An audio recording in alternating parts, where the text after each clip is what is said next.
আজকে শনিবার বিকেলবেলা 300 ফিট পূর্বাচল 11 নম্বর আসলাম।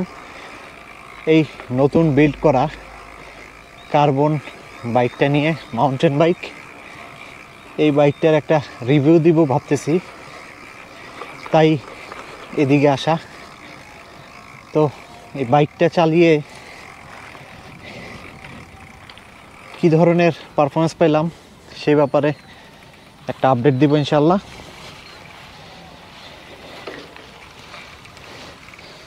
এই 100 কিলোমিটারের মতো চালানো হয়েছে, সুতরাং আমি একটা প্রাথমিক রিভিউ দিতেই পারি। দেখা যাক, রিভিউটা শেষ পর্যন্ত আশা করি আপনারা থাকবেন।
তিনশো ফিট 11 নম্বর সেক্টর পূর্বাচল।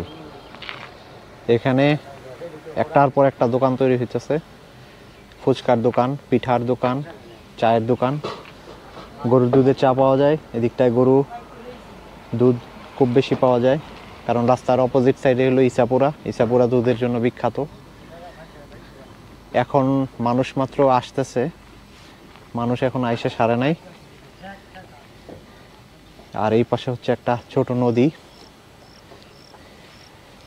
আমি নিউ বিল্ড করা সাইকেলটা নিয়ে আসছি আপনাদের একটা ছোটোখাটো রিভিউ দেওয়ার জন্য। আকাশে আজকে কিছু মেঘ আছে, যে কোনো সময় বৃষ্টি নেমে যেতে পারে। এখন যে সিজন, এই সিজনে বৃষ্টির কোনো ঠিক ঠিকানা নাই। এই সাইকেলটা ফুল ব্ল্যাক কালারের। আমার একটা সাইকেল আগে ছিল, কিন্তু এটা পুরোপুরি ব্ল্যাক না, ব্ল্যাক অ্যান্ড গোল্ডেন। এটা পুরোই ব্ল্যাক, কোনো লেখা নাই, কিছু নাই।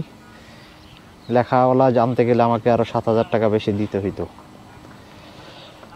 সবই পুরনো সাইকেলের পার্টস, শুধু এটাতে ফ্রেমটা অ্যাড করা হয়েছে।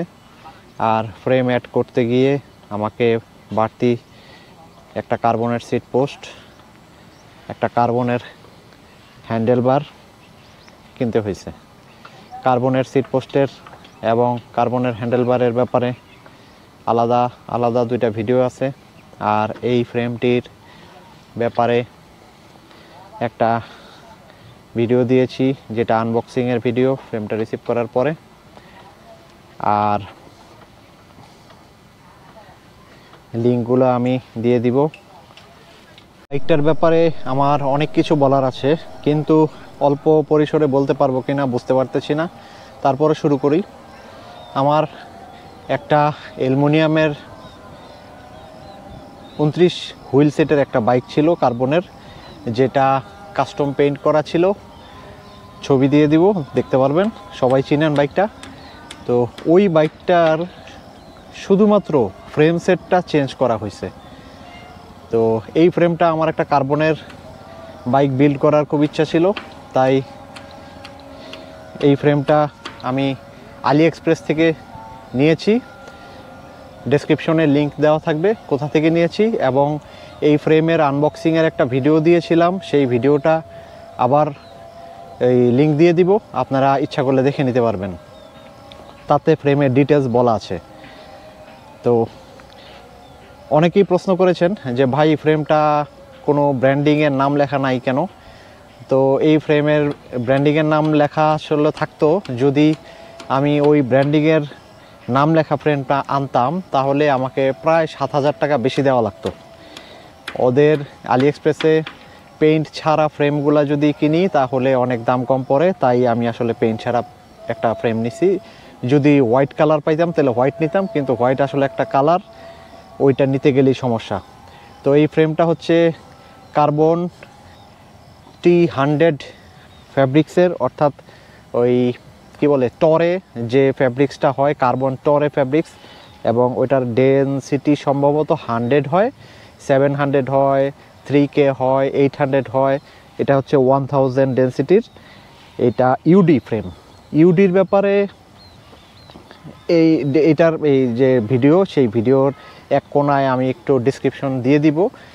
তো যাই হোক, ইউডিটা এখন আসলে লেটেস্ট টেকনোলজি, এবং কোনোটাতে হয়তো তার চেয়ে ভালো টেকনোলজি আসতেছে। তো এটা অ্যাকচুয়ালি একটা চাইনিজ ফ্রেম, এবং আপনারা এটাকে বলতে পারেন যে এটা খুব হাই গ্রেডের না। তো আমার কাছে মনে হয়েছে যে আমার যে বাজেট, সেই বাজেটে আমি এরকম একটা ফ্রেম নিতে পারি, এবং এটা খুব লাইট ওয়েট ফ্রেম। অনেকটা লাইট ওয়েট ফ্রেমগুলো প্রিমিয়াম কোয়ালিটির হয়। বাইকটি বিল্ড করার পরে এটার যদি প্যাডেল খুলে ফেলা হয়, এখন ওইটার যে একটা টুলসের বক্স আছে বোতলের মাউন্টের মধ্যে আর পানির, এই দুইটা যদি নামানো হয়, পেছনের ব্যাকলাইটটা যদি বাদ দেওয়া হয়, আর সামনের জিপিএসটা যদি খুলে ফেলা হয়, তাহলে বাইকটির এখন ওজন আছে 11 কেজি 700 গ্রাম। তো 11 কেজি 700 গ্রাম ওজন একটা মাউন্টেন বাইকের জন্য বেশ হালকা, আমার কাছে তাই মনে হয়। আর এটার পারফরমেন্স প্যাডেলিংয়ের সময় আমি দেখলাম যে খুব দ্রুত স্পিড উঠে যায়, যেহেতু লাইট ওয়েট। অর্থাৎ 26 সাইকেল যখন চালাতাম তখন যেরকম প্যাডেল করলেই কুইক স্পিড উঠে যায়, ঠিক সেম কুইক স্পিড উঠে যায়। আর সবচেয়ে যে বড় ব্যাপারটা, যে কারণে আমি মডার্ন বাইকের প্রতি এত বেশি আগ্রহী, এবং যেই আমার কাছে বাইক কেনার জন্য যখনই আমার কাছে অ্যাডভাইস চায়, আমি তাদেরকে বলি যে আপনারা 10 বছর 12 বছর বা 20 বছর আগের যে বাইকগুলো, যেগুলো চালাইয়া আপনারা বেশি আনন্দিত, সেই ধরনের বাইকগুলা এখন ব্যবহার করা বন্ধ করে দেন। কারণ এই বাইকগুলো মডার্ন টেকনোলজিতে আর চলে না। কারণ হচ্ছে যে আপনাদের ওই বাইকগুলোর জিওমেট্রি এখন চলে না। এই যে বাইকটা, এটার যে হেড অ্যাঙ্গেল হচ্ছে ভূমির যে লেভেল, সেই ভূমির লেভেল থেকে এই যে ফর্কটা যে লেভেলে যে অ্যাঙ্গেলে যে ঢুকছে, সেই যে অ্যাঙ্গেলটা, সেই অ্যাঙ্গেলটাকে বলা হয় ফর্কের অ্যাঙ্গেল। এই ফর্কের অ্যাঙ্গেলটা হেডসেট থেকে কন্ট্রোল হয়। এই হেডসেটটা যে অ্যাঙ্গেলে সেট করা থাকে, এটা সেই অ্যাঙ্গেলে যে মাটিতে বসে। আর এইখান থেকে এই যে এইটা হচ্ছে এইটার যে অ্যাক্সেলটা, এই অ্যাক্সেল বরাবর এটা চলে যাওয়ার কথা ছিল, কিন্তু এটা যায় নাই। এটা এখানে এসে এটাকে সামনে আগায় দেওয়া হয়েছে। এই যে এতটুকু সামনে, যতটুকু আগায় দেওয়া হয়েছে, এটাকে বলা হয় অফসেট। এই অফসেটটা আগায় দেওয়ার একটা কারণ আছে, এটা আরেকদিন আলোচনা করব।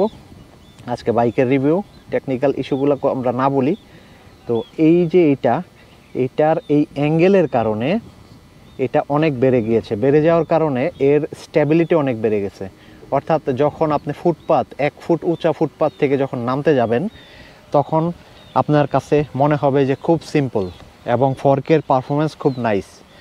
কিন্তু যদি এই হেড অ্যাঙ্গেলগুলা আরেকটু বেশি হয়, অর্থাৎ বেশি খাড়া হয়, তাইলে আপনাদের এখানে কিছু সমস্যা দেখা দিবে। 1 নম্বর সমস্যা হলো, যখন আপনারা ডাউন হিলের দিকে, অর্থাৎ নিচে জায়গায় নামতে যাবেন, তখন বাইসাইকেল নিয়ে উল্টায় পড়ে যাওয়ার সুযোগ থাকে, যেটা খুব স্বাভাবিক। তো পুরনো বাইকগুলোতে দেখা যায় যে তাদের সাসপেনশনের পারফরমেন্স খুব ভালো, কিন্তু অফ রোডে গেলে তারা প্রচণ্ড ঝাঁকি হয়, কোমর ব্যথা শুরু হয়ে যায়। আর মডার্ন যে বাইকগুলো, সে বাইকগুলো এই ধরনের কোনো ইস্যুই নাই। বাইরের দিককার একটু ফিনিশিংটা যদি আমি দেখাই, বডিতে কোনো ধরনের একটু রাফ এজও নাই। এই যে সিট পোস্টের যে কোনাগুলা, সেগুলা যেগুলা একটু লো কোয়ালিটির ফ্রেম হয়, সেগুলাতে বিভিন্ন ধরনের রয়েস থেকে যায়। আমি কয়েকটা লো কোয়ালিটি ফ্রেম দেখেছি, তাই বলছি। এটার সব দিককার ফিনিশিং একদম নিখুঁত। এই যে এখানে যে কেবল বেরিয়েছে এই মাথাটা, তারপরে এটার যে শেপ, এই যে এখানে যে শেপটা দিছে, এই শেপটা আমি গতকাল টের পাইছি। একটা ক্রস উইন্ড ছিল, প্রচণ্ড ক্রস উইন্ড, সেই সাথে হাইওয়েতে বাস আমাকে চাপ দিছিল। তো দেখলাম যে এই ন্যারো শেপটার কারণে বাতাসটা ঠাস করে কেটে চলে গেল। অর্থাৎ প্রচণ্ড যদি ক্রস উইন্ডো থাকে, এই সাইকেল পাবে না। কিন্তু এটার ডাউন টিউবটা অনেক মোটা। এই যে ডাউন টিউব, এটা অনেক মোটা, চওড়া আর কি, এই সাইডে চওড়া, কিন্তু এভাবে খুব চিকন। এটাও খুব চিকন, একদম মডার্ন একটা লুক। তো এই ফ্রেমটা আমাকে যে কমফোর্ট দিল, আজকে 100 কিলোর মতো চালাইলাম 3 দিনে। 100 কিলো চালানোর পরে ভাঙা রাস্তা, ভালো রাস্তা, অফ রোড সব চালাইয়া আমি যেটা দেখলাম যে এর কমফোর্টনেস অনেক বেশি, যেটা অ্যালুমিনিয়াম ফ্রেমে কখনোই আশা করা যায় না। অন্তত রেয়ারের পেছন দিকে কোনো শক অ্যাবজর্ব নাই, অথচ ভাইব্রেশন এত সুন্দর কন্ট্রোল করতেছে যে বলার বাইরে। এই বাইকটি ফ্রেমটার সাথে সাথে আমাকে সিট পোস্টটা কিনতে হয়েছে, ওইটা আনবক্সিংয়ের একটা ভিডিওতে, এবং সেই সাথে এই যে এই হ্যান্ডেলবারটা কেনা লাগছে, এর একটা মজার ভিডিও আছে যেটা আমি দিছি। হ্যান্ডেলবার, সিট পোস্ট, আর সেই সাথে আমাকে আরেকটা জিনিস কেনা লাগছে, সেটা হলো এই যে এটা হচ্ছে মাউন্ট। আমি লাস্ট যে টাঙ্গাইলের একটা রাইডে গেলাম, লং রাইডে, আমার ওই মাউন্টেন বাইকটা নিয়ে, সেই লং রাইডে একটা অ্যাক্সিডেন্টে ওইটার মাউন্ট ভেঙে গেছিলো। যদিও ওই মাউন্ট এখানে লাগতো না, কারণ এই হ্যান্ডেলবারের জন্য এই যে হ্যান্ডেলবারের নিচে দিয়ে যে মাউন্টগুলো হয়, সেই মাউন্টগুলো লাগাইতে হয়। এই মাউন্টটা কেনা লাগছে। আর আরেকটা ব্যাপার হইলো, আমার পুরনো হুইল সেট আমি এটাতে সেট করছি। এই যে পুরনো হুইল সেট, এই হুইল সেট করতে গিয়ে এখানে একটা অ্যাডপ্টার ইউজ করা লাগে। তা হচ্ছে এই যে ব্রেকের যে 6 বোল্ট নাট আছে, সেই নাটের এখানে এটাকে এক্সটেন্ডেড করে দেওয়া লাগে। অর্থাৎ ওই বুস্ট হাব যেগুলা, সেই হাবগুলা নর্মাল যে হাব হয় তার চেয়ে বড় হয়, কিন্তু যেহেতু এটা বুস্ট হাব না, এটা তো ছোট, তখন ওই ব্রেক ক্যালিপারটা আর ওই ব্রেকের যে জায়গাটা আছে এখানে ঢুকতে পারে না। তো এই জন্য এইখানে এক গ্যাজেটের মতো বা অ্যাডপ্টার ইউজ করা হয়, যে অ্যাডপ্টার এটাকে যতটুকু প্রয়োজন, সম্ভবত 3 মিলিমিটার আউটার সাইডে সরায়া দেয়। আর এই যে এটার যে মাথা, সেই মাথার মধ্যে একটা 3 মিলিমিটার দিতে হয়, এটার মাথার মধ্যে একটা 3 মিলিমিটার দিতে হয়। অর্থাৎ 142 মিলিমিটারের যে হাব, সেই হাবকে 148 মিলিমিটার করে দেওয়া হয়, তাহলে এটা বুস্ট হয়ে যায়। তাহলে এই অ্যাডপ্টারটা আমার কেনা লাগছে। আর ওই যে সামনে হ্যান্ডেলবারের মাউন্টের এটা কেনা লাগছে। এছাড়া আর কিছু কেনা লাগে নাই, বাকি যা আছে সব ওই আগের পুরনো বাইকের স্টক থেকে লাগায় দেওয়া। এই সাইকেলটি পিওর ইন্টারনাল কেবল সিস্টেম, অর্থাৎ সাধারণত যে সাইকেলগুলো ইন্টারনাল কেবল হয়, সেগুলা ডাউন টিউব দিয়ে কেবলটা এসে এখান থেকে হোল থাকে, হোল দিয়ে কেবল বেরিয়ে যায়। কিন্তু এই সাইকেলের কোনো হোল নাই, এটা টপ টিউবে কোনো কেবল সিস্টেম নাই, শুধু ডাউন টিউবে কেবল সিস্টেম আছে। সেই কেবলটা আর বেরোয়নি, পিওর ইন্টারনাল। এটা এই যে এই মাথা দিয়ে বেরোইছে, অর্থাৎ এই যে হেডসেটের ভিতর দিয়ে বেরোইছে। এই হেডসেটের ভিতর দিয়ে, অর্থাৎ যেই কেবলগুলা হেডসেটের ভিতর দিয়ে বেরোয়, সেই হেডসেটের নিচের যে সাইডটা টেপার হয়, অর্থাৎ 52 মিলিমিটার একটা বিয়ারিং থাকে, এবং টপ এটাও টেপার হয়, এখানেও 52 মিলিমিটার বিয়ারিং থাকে, বোথ 52-52। এছাড়া এমনিতে মডার্ন যে টেকনোলজির বাইকগুলো থাকে যেগুলার কেবল এদিক দিয়ে বেরোয়, অর্থাৎ হেড টিউবের মাথা দিয়ে অথবা ডাউন টিউবের এদিক দিয়ে বেরোয়, সেইগুলা উপরে থাকে 44 আর নিচে থাকে 52 বা 55 বা 56। কিন্তু বিয়ারিং যে সিস্টেম যেগুলো, অর্থাৎ যেগুলা এই ইনসাইডে বিয়ারিং থাকে, যেগুলাকে ইন্টিগ্রেটেড হেডসেট সিস্টেম হয়, সেগুলো 52ই হয়, 52 মিলিমিটার বিয়ারিং। আর আরেকটা যে ব্যাপার সেটা হচ্ছে এটার যে সিট ক্ল্যাম্প, এই সিট ক্ল্যাম্পটা হচ্ছে ইনভিজিবল সিট ক্ল্যাম্প এবং লাইট ওয়েট। এটার সিট ক্ল্যাম্পটা হচ্ছে অনেকটা এই যে ট্রেক ম্যাডনের মতো। এইখানে একটা সিট ক্ল্যাম্প, এই জায়গাটা একটা বক্স আছে, এটার ভিতরে একটা বক্স আছে, সেই বক্সের ভিতরে ছোট্ট একটা সিট ক্ল্যাম্প আছে, যে সিট ক্ল্যাম্পটা এই সিটটাকে প্রেশার দিয়ে রাখছে। এখানে একটা নাট সিস্টেম আছে, সেই নাটটা টাইট দিলে এটাকে প্রেশার দেয়, নাটটা লুজ দিলে প্রেশার ছেড়ে দেয়, এটা খুলে যায়। খুব সুন্দর এবং এত কার্যকর, এটা হালকা প্রেশারেই একদম কোনো ধরনের মুভমেন্ট করে না। অথচ কার্বন স্যাডেল, এই সিট পোস্ট এবং কার্বনের যে ফ্রেম, এইগুলার ভিতরে এক ধরনের জেল ইউজ করা লাগে, টাইট বেশি দেওয়া যায় না, টর্ক রেঞ্জ মেপে দিতে হয়, অনেক নানাবিধ সমস্যা আছে। কিন্তু এইটাতে কোনো ধরনেরই কোনো ইস্যু নাই, এক চুল পরিমাণ স্লিপ করে না, এক চুল পরিমাণ সাউন্ড করে না। অসাধারণ, এত মডার্ন সিট ক্ল্যাম্প সিস্টেম আমি এর আগে কখনো দেখিনি। সাইকেলের রিভিউতে ওভারঅল কিছু কথা বলে গেলেই হয়, কিন্তু আমি আসলে বিভিন্ন ধরনের ইনফরমেশন দিতে পছন্দ করি। তো এই ফ্রেমটাতে একটা টেকনিক্যাল ইস্যুর ব্যাপারে একটু বলতে চাচ্ছি। এই ফ্রেমটার বিবি হচ্ছে প্রেসফিট BB92। BB92 আর BB86.5 এর মধ্যে একটু ডিফারেন্স আছে। ডিফারেন্স হলো BB92 যেটা, সেটার এই যে বিবিটা, এই বিবির লেন্থ হচ্ছে 92 মিলিমিটার। তো 92 মিলিমিটার বিবি আপনি যখন আপনার কোনো সাইকেলে ইনস্টল করবেন, বা এইটার যে বিবির যে লেন্থ এটা যদি 92 মিলিমিটার হয়, তাহলে ট্রেডিশনাল যে ক্র্যাঙ্ক, সে ক্র্যাঙ্ক এদিক দিয়ে ঢুকালে পরে এদিক দিয়ে বেরোবে না, আর বেরোলেও কম বেরোবে, তখন আপনি লেফটের আর্ম আর লাগাতে পারবেন না। অর্থাৎ 92 বিবি আপনাকে ইনস্টল করলে ওর জন্য আলাদা ক্র্যাঙ্ক কিনতে হবে। ওই ক্র্যাঙ্ক যেটার মাঝখানে যে অ্যাক্সেলটা থাকে, সেই অ্যাক্সেলের লেন্থ নর্মাল ক্র্যাঙ্কের চেয়ে বড় হয়। বাংলাদেশে যতগুলো স্ট্যান্ডার্ড মানের ক্র্যাঙ্ক আছে সবই হচ্ছে নর্মাল লেন্থের ক্র্যাঙ্ক। এখন কথা হলো যে ওরা কেন এটাকে 92 করলো। 92 হলো বুস্ট ক্র্যাঙ্ক।